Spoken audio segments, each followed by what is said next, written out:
আসসালামু আলাইকুম আপুরা, সবাই কেমন আছো? আজকে একটা আস্তর ব্লাউজের কাপড় সেটিং করব। দেখো, ফলসের কাপড় বা ভেতরে যে পার্টটা দেই সেই কাপড়টা আপু আগেই কেটে নিয়েছি। কেটে নেওয়ার পর শাড়ির যেই পার আছে, দুইটা পায়ের আছে, তো একটা ব্যাক পার্ট পেছনে হবে, একটা হাতাতে হবে। তো ব্যাক পার্টটা প্রথমেই দেখো আপু এখানে সেট করছি একদম নিচ থেকে।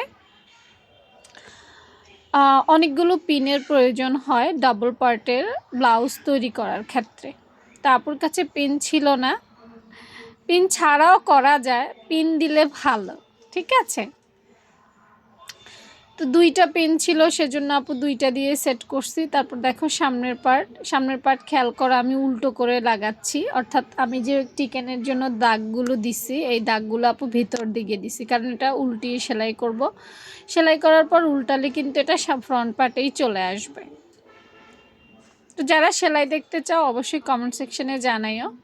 এবং হাতার কাপড় কতটুকু আছে সেটাও আপু চেক করে নিচ্ছি, কারণ কাটিং করে ফেললে কিন্তু আর কি বলবো, আর জোড়া দেওয়ার সুযোগ থাকবে না। তাই কাটার আগেই আপু সব কিছু ভালোভাবে দেখছি। এরপর দেখো পেছনের যে পার্ট সেটা আপু সুন্দর করে আলাদা করে কেটে ফেলছি, কারণ আলাদা একবারে না করে ফেললে আমার সেলাই করতে খুবই অসুবিধা হবে, যেহেতু আপুর পিন নেই।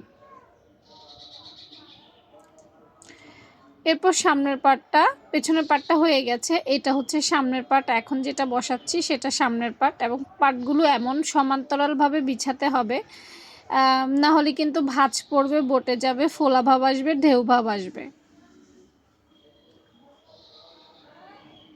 ব্যাস দেখো, বাকি যে পার্টটা থাকবে সেটা হাতা। এখন শুধু সেলাইয়ের পালা, তো সেলাই দেখতে অপেক্ষা করো।